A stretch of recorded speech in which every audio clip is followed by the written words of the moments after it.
What's up, fam? Welcome back to the show. Today, I talked to Jason Grubb, a 5 times gold medalist CrossFit Masters Games champion. This is the fittest, most badass 49-year-old in the world.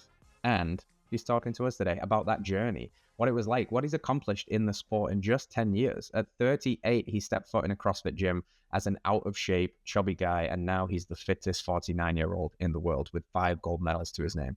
Super inspiring, and we have a conversation around some of his top tips for what do we do after 40 years old to get in the best shape of our lives, his nutrition evolution, why he eats so much ground beef these days, why he was such a beast in the gym that his friends made him pee in a cup to make sure he's clean. Is Jason Grubb natty? We dive into so much about resiliency, overcoming challenges, habit formation. It's a really fun conversation. Let's get into it with the Masters GOAT, Jason Grubb. Jason Grubb, the man I've been waiting to talk to for quite some time, pretty fresh still, off a 5th gold medal at the CrossFit Games Masters. How did that one feel, brother? Unexpected, very unexpected. And maybe the most rewarding because I had to fight so hard for it. None of them come easy. I mean, every event has been challenging. I think in 2022, I may have won prior to the final event, so that was kind of fun. But 2023, I think it came down to the final event. 2024, this year, they were within reach on the final event, so it wasn't guaranteed. But this one, I felt like I was going against giants. Like, these were, in my world, this is my 4th year in this age division, and there is a legitimate difference between a 50-year-old athlete and a 45-year-old athlete and a 40-year-old athlete, a 35-year-old athlete. It really starts to matter. And being my 4th year in the 45 to 49-year-old age group, these young 45-year-olds coming up were they were just remarkably good, and I knew that, and I was honestly intimidated in a healthy way, I think. And then there was an event. There was 10 events total. Event 6 was this event that had just this grueling amount of echo bike, which is a fitness disaster of a machine. And I beat them. I beat the giants on the machine. And on the way home in the car that night, because actually the CrossFit Games were in my hometown. That was really nice this year. I told my wife on the drive home, I think I can win this one too. After that event, beating the giants on a machine gave me a good dose of confidence and a huge amount of points on that particular event. So it was a long answer to say, felt really good to win this year. 4 was great. 5 in my existence is unprecedented. So I'm excited. I bet, man. I can't imagine that winning is ever not sweet, but there's something I know from my competitive history, which is not on the level of yours, but it's when you really dig it out that they feel sweet. When your back was against the ropes, the guy was coming on strong, and you had to really go to that dark place and pull it out. Now, interestingly as well, I think you went into this games a little bit beat up, if I'm correct, right? So what's the mindset they're going in also a little bit on an injured leg? And also, the odds seemingly stacked against you. You're now at the top of the mountain with all these hungry lions snapping at your heels. How is this different then? Yeah, it was really nerve-wracking. I injured my calf a week before the games. And it just, when you're training at the highest level for an event like this, it's the week before really is where you're looking to get, you're peaking really. And you're riding the fine line in training between overtraining and injury and being your very best. And you're just trying to stay, thread that needle. It's a really fine line. And I think I found it. And for the first time in 5-6 years of training for the CrossFit Games, I found myself on the other side with a dramatically injured soleus, which is the inside part of your calf muscle. This can be a real nagging injury. Apparently, it can be chronic. It doesn't bother me now. We're 2 months out. I'm fine. But I was very nervous because 2 of the events required significant. Every event in CrossFit has some sort of jumping or leaping or using your calf for stability. But we specifically had running in the second event And the sixth event, which I just talked about with that Echo bike, also had double unders, which is a jumping event. And when I injured my calf, I could barely walk. And it was the day after I injured it that the workouts got released, and I discovered I'd be running 2,400 meters and doing at least 150 double unders. And I couldn't walk. I wasn't sure if I would even be able to compete in those events. So that was nerve wracking. I never do, I rarely do physical therapy unless I find myself in need of physical therapy. So I don't do a lot of proactive body work, but I had a trusted physical therapist do some work on me, and I rested. I tested some of the workouts, but no running, no jumping, nothing crazy the week before the games.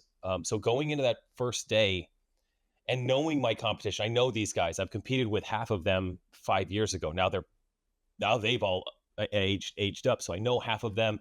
The ones I didn't know were huge, and I say huge. Like, I'm 5'8", 200 pounds. The first seed, I would call him the person that was expected to win, probably 6'1", 210 pounds, just a big dude in CrossFit, which is typically a concern. Like, he should be concerned. I'm the right height and the right weight for CrossFit, but he was murdering these events early on. He was great in the first event, not bad in the second event. Third, fourth, fifth events, he was doing super well. So I was very, very concerned, back up on the ropes for sure. And honestly, it almost settled into the fact, like, it's okay if I don't win this year. It's not imperative that I win. I mean, my life doesn't depend on it. I want to win with every fiber in my being, but maybe I won't this year. And it's okay if I don't. There's a story behind that. I'm 48 years old. I'm the fourth year in the division. I'm not supposed to win in this division this year, but yeah, I was very nervous, and I didn't have doubts going in, but I tried to have moderate expectations. If there's a slight difference there, it wasn't that I doubted that I couldn't win. It wasn't some sort of doubt. It was just, I don't have to win. I will give everything I've got, all of my training, all of my recovery protocol, everything that I've done in the last year leads to this. I'm going to give it everything I've got, and it may not be in the cards. And honestly, I have felt that way almost every year going to the CrossFit Games. You have to. I think, to be a sane human being, you have to go in knowing that I may not win, depending on the hands I'm dealt this time around. But gratefully, as an athlete, I've found, if you give us enough events, I will find my way to the top. We had 10 events in the competition this year, and it's the most we've had at the CrossFit Games ever. And I think that was a good thing. I mean, I was in first place after 6 events, but having a full 10 events gives me a slight advantage. I tend to do well if you give us a very well-rounded test. And to be fair, in other CrossFit Games, we've had less than 10. At the least we had 6 events, and I still won. It was, again, I was younger. I would say I was younger, but every year is a good surprise, a pleasant surprise. And you talked about this a little bit, that winning it feels good. But honestly, there's a video, a videographer captured after I won and across the finish line. I ended up winning the final event, which is really fun. I didn't need to, but it was fun. But I take this huge deep breath and release that breath, and it's a sigh of relief. Like, whew, that was a close one. I almost didn't win. And so there is definitely a relief that comes with that. And yes, it's very sweet when it's close. And it's a heart attack for my wife. But it's fun. It makes a fun story. It's great for the crowd. And for me, it's a sigh of relief, and exhilaration, but a lot of relief, like doing it again. Yeah, it's incredible, man. I know the exact moment you're talking about. I saw it, and I can't even imagine the stakes that it feels like, why it has that feeling, because like you said, your whole life is dedicated to this now. And again, I really appreciate the fact that you said your entire identity is not wrapped up in it. It's not going to be the end of the world if you don't win, but I've seen the way you train. I know what it takes. I don't do it for a reason because I'm not built like you. It's incredible the level of dedication, 2 hour training days, sometimes the 2 a days, being dialed in every single area. But what I think is almost more impressive about your arc in CrossFit and your relative domination as you've entered into the sport is that you didn't get started at this as a teenager. You came in kind of late. And I think this is a really cool journey. So take us from the gold medal all the way back to the beginning now, because I've seen you, kind of go from this dude, maybe even you'd call yourself a little chubby, right? A little fat to the fittest 40-plus-year-old in the world. Talk to me about just the journey and how you got into the sport of CrossFit and what that's been like. Yeah, it's a funny story. If I actually scoot backwards, even from age 38 when I started to you know fifth grade, going way back, but I wasn't great at sports when I was a kid. I wasn't played soccer and I wasn't very good. I was terrible at baseball. Track and field felt good because I didn't have any balls I was chasing around. So I was okay at track and field. And then I found gymnastics. Some friends started gymnastics, so I started gymnastics in seventh grade, and I became competitive as a gymnast in maybe seventh grade. So seventh, eighth, ninth grade, I was competitive as a gymnast. And when I realized that I wasn't good enough, I started too late then to try to get a college scholarship or go to the Olympics. I really lost that motivation. And I was young. I was in a poor family. Like I needed to work so that I could buy a car, so I could have car insurance. I mean, there was I had things I needed to do that were conflicting with gymnastics. So from age 16-ish until 38, I just tried to stay healthy. I didn't eat healthy. I didn't live a healthy lifestyle, but I jogged from time to time in order to try to not get fat. I mean, I was really concerned. My DNA, my family is fairly overweight, and I just felt like that was my trajectory. And what I was trying to do to stave off that trajectory was jog from time to time. And there were times when I would jog, maybe 10 or 15 miles a week. Some really good cycles I went through there, and I would lean out a little bit. And when I was 38, I was jogging fairly consistently, maybe 3 days a week. And my sister-in-law was convinced that I would love CrossFit, and she invited me to CrossFit. And I was like, I absolutely not. I have no desire to go and be humiliated, to look silly. I didn't know what CrossFit was. I didn't even know. I just thought it was like a kind of like a group class, like a jazzercise sort of aerobics, but maybe with barbells. And I really didn't know what I was getting into. And so, no, I turned her down multiple times. And finally, she got me to come because she would get a free month if I signed up. So she used that tactic. I felt like I had to. And I went, and it was great. I mean, to be clear, I walked through the door of a warehouse, not even sure if it was the front door. That's how CrossFit gyms were in 2013. They weren't luxurious. It wasn't like a greeter at the front door. You walked in and there was like a couch sitting over here, and then there's rings hanging over here. Like just a dumpster fire of a place. And they were really kind to me, really nice. I was in a class with maybe 4 or 5 people. I was the only new guy, but they did ask me, like their little mini workout that they had included handstand push-ups. And they said, Jason, we'll have you do something. I was like, oh, I can do a handstand. And they were like, no, really? No one just walks in and does handstands. I was like, no, it's the one thing I could still do from gymnastics. I can do a handstand. So I kicked up to a handstand. And I mean, I was thick, I was fluffy, but I could do a handstand. And they were so impressed by this feat that I had accomplished that I was impressed that they were impressed. I was like, this is, that stroked my ego a little bit.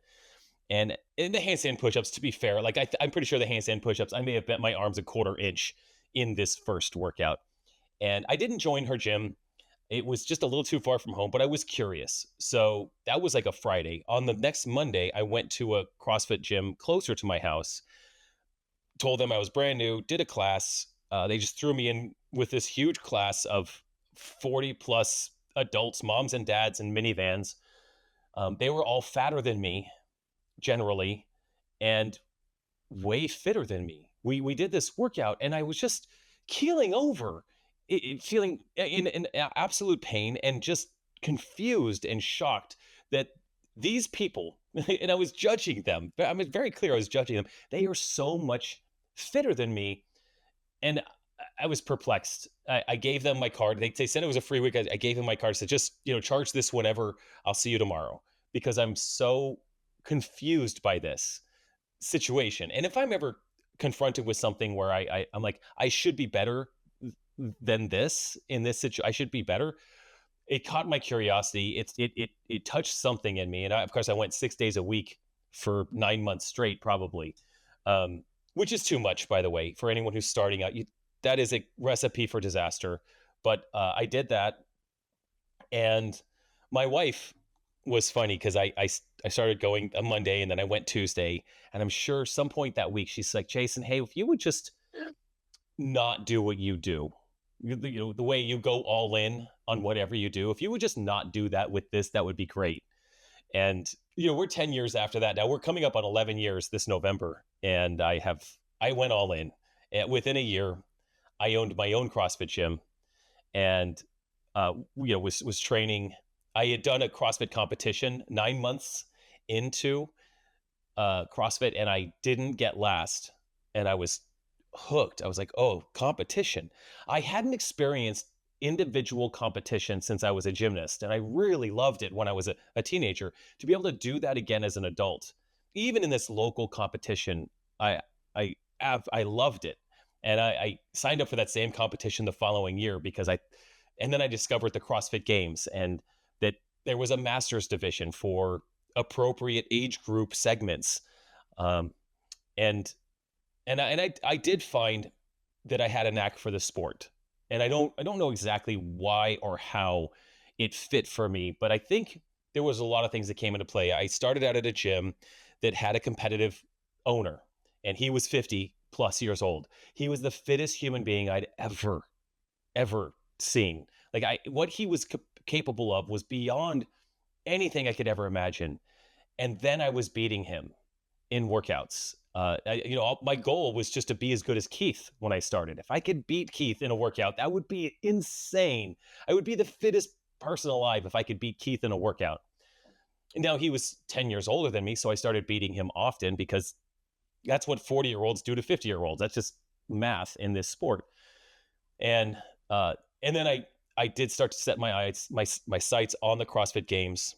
And as a 40-year-old, I was only 2 years into the sport, but I thought, this is the youngest 40 I'll ever be. And that was the year you start as a master's athlete. So I'm the youngest 40 that I'll be.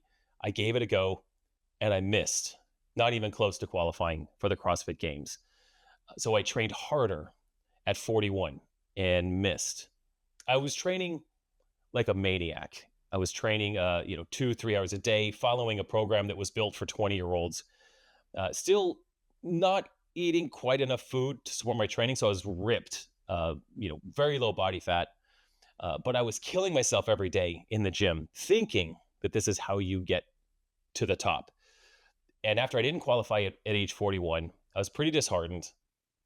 And I decided to dial back my training and start to train my age, not like a 22-year-old, but like a 42-year-old, which is less volume, making smarter decisions. And I started to pay more attention to the amount of food my body was needing from me. So I was coaching a few classes at my gym, but on my feet significantly, and I was training a couple of hours a day. So I increased my eating, started eating enough food. And I was, I'd almost resigned to the fact that maybe I won't compete at the CrossFit Games. And then at age 42, I did qualified in 13th place, and the top 20 were able to go to the game. So I was lucky number 13, and I took third place that year in my first year at the CrossFit Games. And that was amazing. My dream come true was just to go to the games one time and not get last. And I did okay. I mean, I did great. I was thrilled with it. And I came back, and people around me were just like, you'll definitely qualify next year. And like, I just kept explaining to people, like, it's really hard. there's 30,000 people, 30,000 men in my age group I have to beat. And then the following year, they only took the top 10 in the world to the CrossFit Games. So I needed to be top 10 out of 30,000 men in my age division alone to get to the games. And I qualified lucky number 7.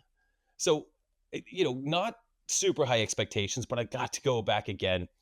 And inadvertently, I want to say inadvertently, at the end of the entire competition, on the last day, as I was walking off the field of play, when I went to my coach, and I was just like, I don't know. I don't know where I'm at. Maybe I won. I don't know. And was told I definitely won. You absolutely won. And I was like, I don't know. We'll see. And what they do, because they've got to tally all the scores. And on that last day, and that 2019, we did 3 back-to-back events. We had 3 scores in a matter of 40 minutes that would determine 300 points out of the maybe 800 points total for the entire competition. And you sit in the back while they tally the scores, and they hold all the athletes together in one spot, because as soon as the rankings come out, they take you for drug testing. So we're waiting there, and they've got like a handwritten list, and they read off the top 5. In 5th place, blank. In 4th place, blank. In 3rd place, someone. In 2nd place, someone else. And I'm having this mini, very brief panic attack, thinking like, oh my God, I'm not even in the top 5, right? And then they say my name, and I just won the CrossFit Games. And that was this 2019, and that was truly phenomenal, amazing. And I was 43, so I was actually the 4th. I was old in that particular age group, and won. And in 2019, we come full circle. Some of those guys I competed with were with me this year, because I was 48 in this age group. So, yeah, we've come full circle, and I beat him twice, and that's pretty fun. That's amazing, man. What a story. And I want to harp on the journey into this, and you were relatively just kind of stumbling your way through the gym, found something that, lit a competitive fire under you. And not everybody's going to join a gym and become the CrossFit Games champ, but something I hear from men a lot who message me is like, they want to get into something like CrossFit. They want to get into something like jiu-jitsu or something, but they say, I'm going to wait. I'm going to get a little bit fitter first, and then I'm going to join. I'm going to lose a bit of weight, and then I'm going to join. So now, having the experience that you've got, and you coach athletes now, what would you say to those men? What advice would you give to the 40-year-old plus man about the best tips to get started with anything? What would you say? Yeah. I mean, I think you have to follow something. The idea that I'm just going to get a little bit, and I hear this all the time as well. I'm just going to lose a little weight, get a little bit in shape, and then I'll walk into someplace. I get that. You don't want to look stupid. You don't want to look fat. You don't want to be out of place in the gym. And the reality is, when you lose weight, maybe you lose 20 pounds and then you go in, you're still going to look new. You can't get around being a rookie. There's no way around it. So being part of something, whether you are part of an online program or you go to a physical establishment, you're going to be new. You're going to be a rookie. You're going to feel everything that's associated with that.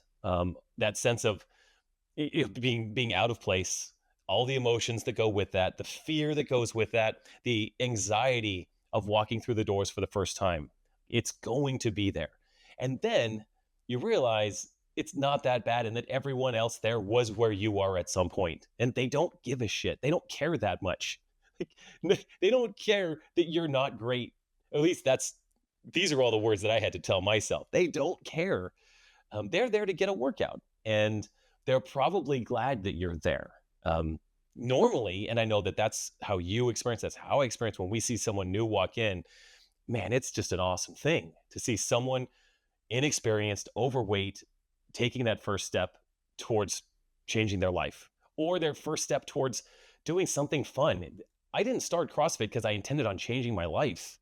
I started it because it was getting cold outside, and I don't really like running in the cold. That plus Andrea saying, "Hey, I get a free month if you come." Like, that was the perfect storm. The stars aligned, and I walked into a CrossFit gym. But I pulled into the yeah, I would say it was a driveway, a parking lot, the dust pad of a parking lot of this CrossFit gym. And I nearly turned around. Like I did not want to walk through the door. Then as soon as I did, it just wasn't that big of a deal. And then once you start, right, you pull the Band-Aid off, and that was 90% of the pain. Beyond that, it's forming the habit of doing this on a regular basis, whether it's 3 days a week, 6 days a week, every day, whatever it looks like. It has to become part of your rhythm. It has to be baked into your schedule, baked into your life. I'll say that, yesterday I was traveling, and I was with a group of fitness founders, of all things, and we were pretty tired yesterday from a big hike that we did in Palm Springs on Tuesday. Yesterday was Wednesday. We woke up, and what was on the agenda was the world's toughest mile, which is 400 meters, 4 rounds, 400 meters of 4 different movements. It's very, very challenging. It's absolutely grueling. And the last thing I wanted to do yesterday before traveling for 8 hours to get home is do the world's toughest mile. It's the last thing I wanted to do, but it was on the agenda. So I don't think any of us wanted to do it, but that was the plan, so we did it. And then today, I'm back in the swing of things. And on Thursdays, I swim with a couple of my training partners, and we swim on Thursdays. So there wasn't a choice on whether or not I was swimming today. I'm sore. I'm so sore. I don't get sore much, but I'm so sore from the fittest mile or the toughest mile.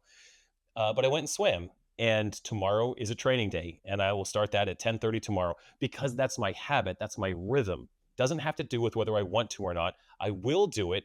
And some days I can go in and I can crush it. And other days I go in and check the box. But I never don't do a day unless I'm sick, or I have to take a break. Those are necessary too. But generally I heard someone say, maybe I think it was an Olympic coach said to an Olympic trainee. So now we're talking like tip of the spear, like a type athlete, but if a third of the time you're crushing it in the gym, a third of the time you're checking the box, and or a third of the time you're just getting through it, and a third of the time you're just checking the box, you showed up. If you're splitting that at about, a third of the time each, that's normal. That's okay. If you expect to knock the ball out of the park every time you go to the gym, you're going to be set up for disappointment. But if you know that about a third of the time you might feel great, well, I can live with that, because that sounds more doable and more like my reality. And a third of the time, it's literally just hanging on and just, okay, I did it. I did this. I did this. Um, and if you have to master the mundane, and over time, that for me has created a CrossFit Games champion in this body, doing the same stuff day in and day out, leaning into my habits regardless of how I feel. It's crazy powerful, man. It's so simple, but like you said, this has taken you to the pinnacle of the sport at your age, like just that habit formation. And what I hear you saying is accountability to a program, accountability to a group, accountability to others. Like you have to kind of outsource a little bit of that, in particular when you're getting started, because I've had those days where I just don't want to do it. And if I listen to how I felt, I'm going to hit snooze and eat crap. But if I'm answering the call to something I've got skin in the game, whether that's relationships, people, a community, or a program I've invested in, I'm so much more likely to show up. And over time, those compound, and they're going to take you to untold places. Like, that's crazy that you got into CrossFit basically peer pressure from your sister. And now you're, 5 times reigning champ, and I'm sure your sights set on number 6 in a new division. Like, you just don't know what exactly you're saying yes to when you say yes to a better version of yourself. And I think that is so powerful, especially to hear it from somebody that's accomplished what you've accomplished. And it's funny, the serendipity that goes along with walking into a CrossFit gym in November of 2013, that 11 years later, it's transformed my life in every way. And that's not necessarily what's going to happen for everybody, but having walked into a gym in a really strange niche sport that I didn't know anything about, and then somehow rising to a spot in this sport where almost everyone knows who I am in this space. It was life changing, and you don't know who you're going to meet. I mean, I'm still friends with one of the men that was in that 9 o'clock class that I went to 6 days a week when I started. He was in the first class, and I got really good at CrossFit fairly quickly. Some of the gymnastics that I had, my body knew how to move in certain ways, and CrossFit has a good amount of gymnastics in it. So I excelled in some of those areas early on. And that's not normally the case for some people. But there was one day when, he brought in uh, a, a, a specimen cup. He's like, Jason, look, I'm like 6 months. He's like, I'm going to need you to take a test in this specimen cup because there is no chance you're supposed to be this good at like bar muscle ups or whatever I was. And so, I took it home that day, and that was a Friday. And I put a bunch of green food coloring in some water. And on Monday, I brought it in and I was like, I got it for you. And it was, it's bright green. But you form those relationships. I have that relationship now. And he's a designer. I mean, he's written, or he's created 2 or 3 logos for businesses that I've started in this space since I started. And again, you just find like, all of my friends are now in this space. All my relationships, my income now is 100% based on being in this space. And I'm so much happier for it. Again, I think when you step towards a future that with an intention of it being a brighter future, a better future. And I felt that momentum when I started this lifestyle, because dominoes start to fall. You start to train, and then you start to eat right, because it doesn't make sense to eat garbage when you're training well. Like, all these dominoes start to fall, but you step towards a better future. I think the universe steps towards you and meets you there. And you're just not sure where that's going to go, but it's been great, and it gives me courage to try generally new things. I say that because I'm trying to check myself to make sure, am I still willing to try new things? Because I'm generally scared to try new things. But to be fair, yes, I'm generally willing to try new things. Yeah. Well, there's a certain amount of confidence that comes through getting your fitness back, like I've always believed that one of the best places to create change in your psyche is to first like do it in the body, like make the body strong. It's hard to have a weak mind and a strong body. It's not impossible, of course. People are always going to have struggles, but when you see somebody who's obviously fit, it's not something in our culture that can be bought. It has to be earned, and it tells you a lot about their character, the kind of choices that they make, the discipline that they're able to cultivate. And usually by going through that change physically, you are massively going to change internally too, psychologically. And what's that going to give you? The confidence to launch the business, the confidence, if you're a young man, to go up and talk to the girl, the confidence to leave a relationship that's kind of blah, the confidence to be a better parent and try new things and encourage the people around you. So again, don't just pigeonhole a conversation around fitness to purely having a better snatch or a mile time. It can literally change your life. I fully believe that. And I know you do too. And I'm sure you're seeing it now with the ripple effect in this community. Yeah. Yeah.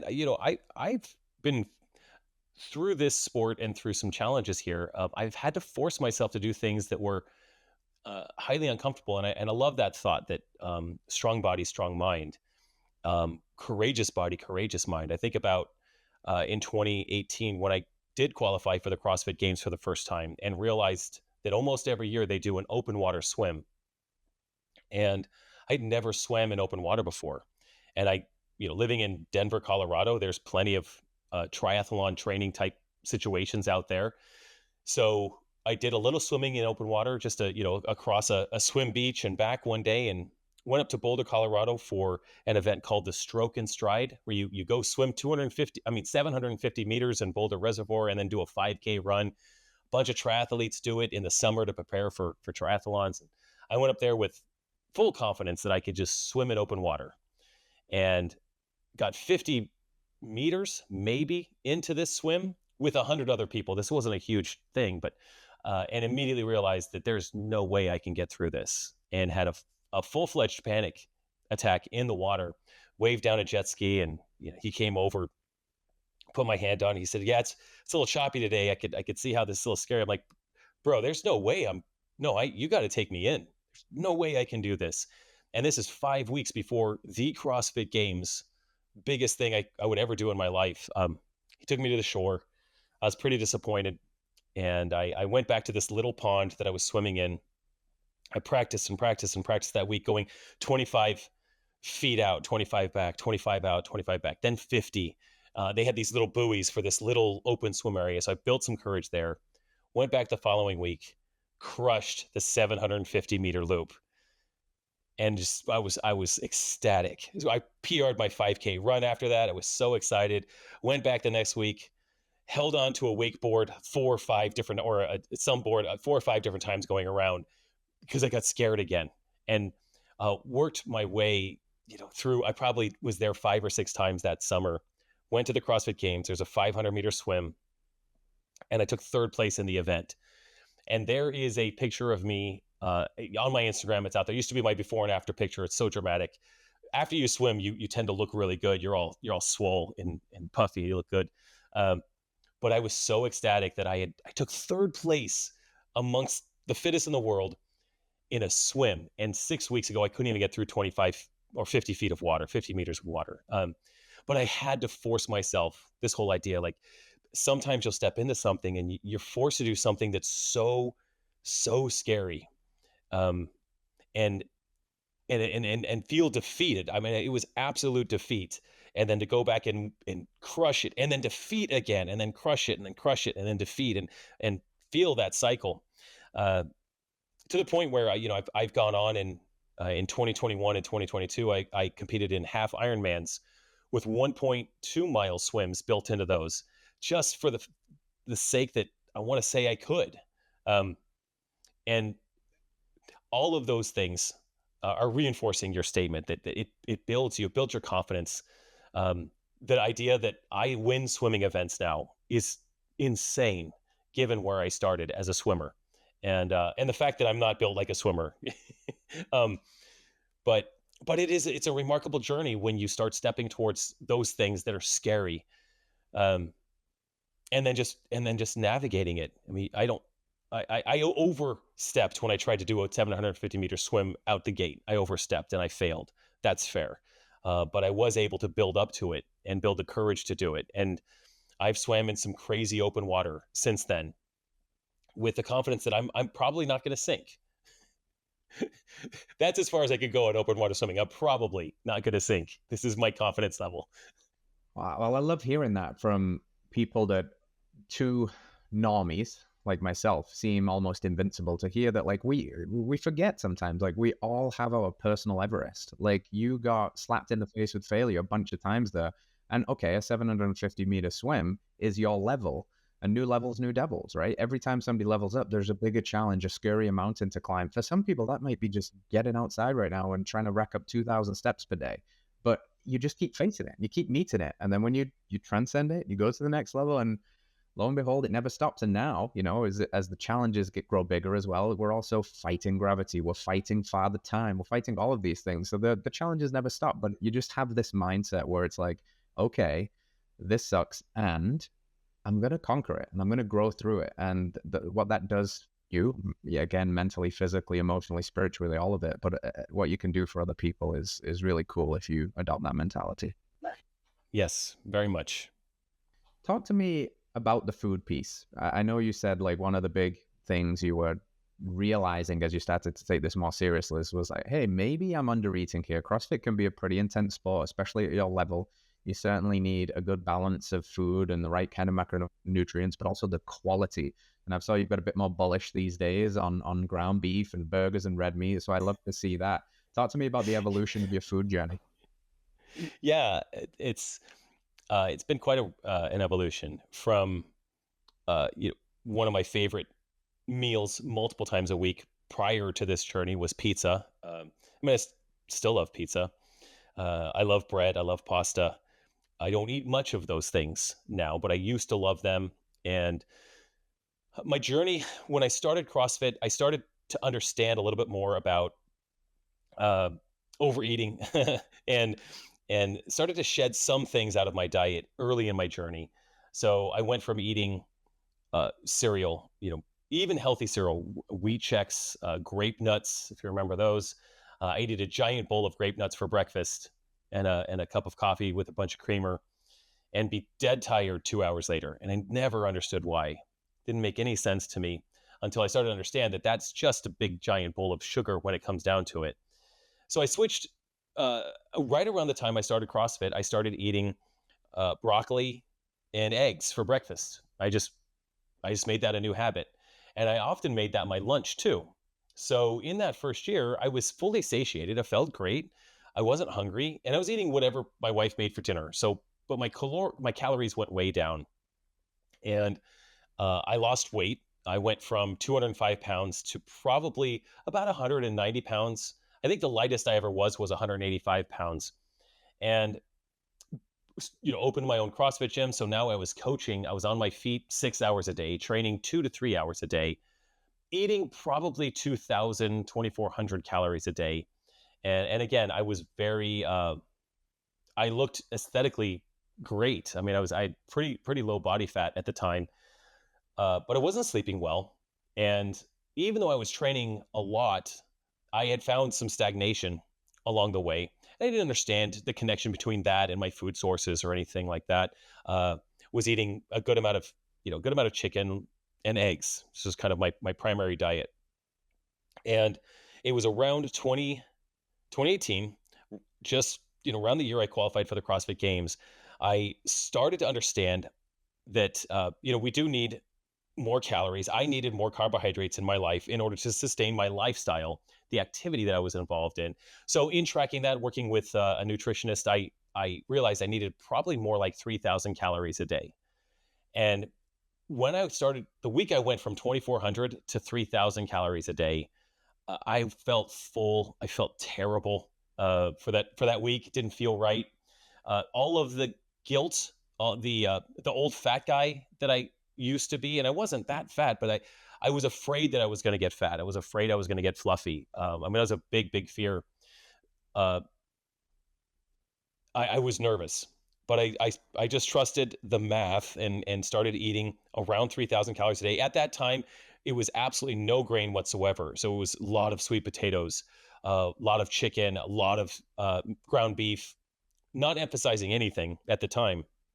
But in eating enough food, I started getting stronger and I started having more energy and I actually gained a little weight. So I did go, I think it was 187 pounds at the CrossFit Games in 2018. In 2019, I was probably 193 pounds, somewhere in that range.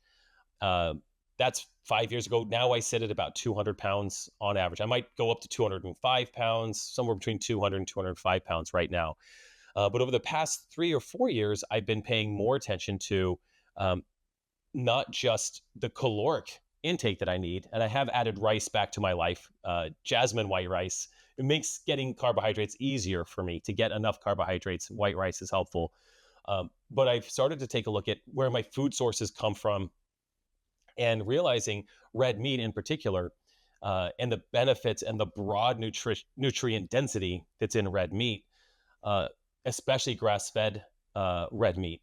Um, I've made that a much bigger part of my life over the past 2 years, to the point where I have a pound of ground beef or some sort of red meat at least 5 days a week, 5 nights a week. So and we I take a look at the sources on where that beef is produced. So when I go to the store, it's not just any of the grass-fed beefs that's on I find my brand that I've done research on because I want to know that it was pasture-raised beef and I want to know that it was grass-finished. And I'm looking for 10% lean or 15%. I'm sorry, 85 or 90%. Those are both fine with me. And I often get questioned, does my wife love this lifestyle? Eating ground beef every night or red meat every night. And no, she certainly doesn't, but she understands and she'll accommodate quite a bit. Like she might make we'll have spaghetti. That's a version of me getting a pound of ground beef. I'll have chickpea noodles instead of like regular noodles, but that's a great meal. Tonight is my first day back after being out of town for a few days. And although we were out of town for a few days, we had grass-fed beef because I'm with some like-minded thinkers out there. So we ate well. And she's like, hey, so I'll make burgers tonight. I'm like, yes, back home, sweet home, back to like where I love to be. And there's time when she'll mix in chicken or she'll mix in fish. And I'll begrudgingly let her know how much I don't want to eat that and I want just red meat. But there's nothing wrong with having those as well. There's nothing wrong with that. It's just by preference. both the taste, flavor, the satiation, and the nutrient density, the nutrient profile. And I've done a lot of research around that to discover, and my own blood work to ensure that what I've discovered is that I am the healthiest version of myself over the past 2 years, on average, eating 5 pounds of grass-fed beef a week, at least, often more. And when I have gotten nervous, right, I get my blood work done twice a week just to make sure everything's fine. And the more I dial this in, even eating, whole eggs, egg yolks, you know, animal products and more animal products, and making sure that, you know, even if I'm snacking, I'm starting to try to find chips that are made with beef tallow, as opposed to anything, right?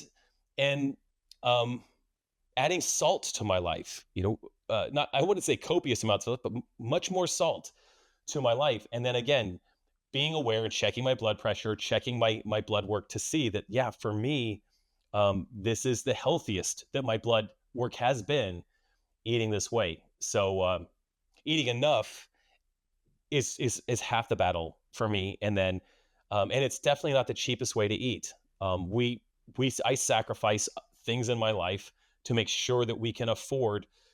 For me, I mean, it's $11 for a pound of grass-fed ground beef, and as a family, we'll have 2 or 3 pounds of that a day.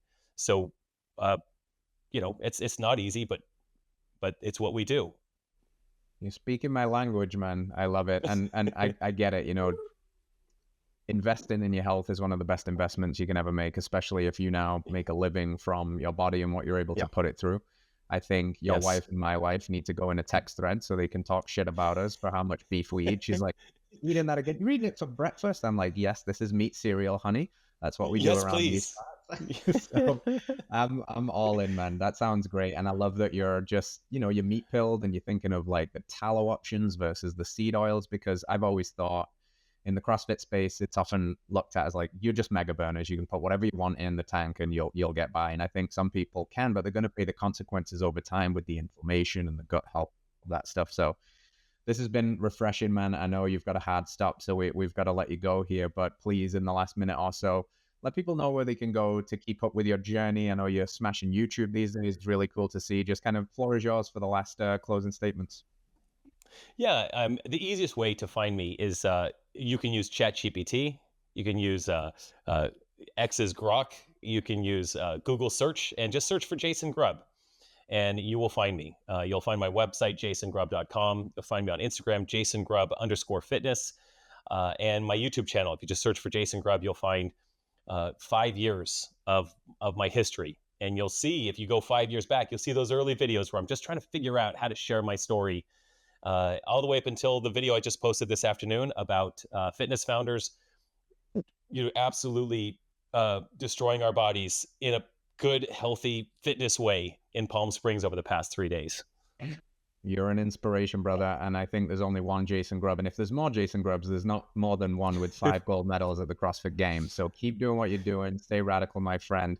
And looking forward to having you back on in the future. Peace out. All right, friends, thanks for tuning in to another episode of Radical Health Radio. We got a fresh new podcast for you every Wednesday. If you enjoyed the show, consider liking, subscribing, reviewing, and rating us on your podcast platform. It helps to spread this message of radical health. We'll see you next week.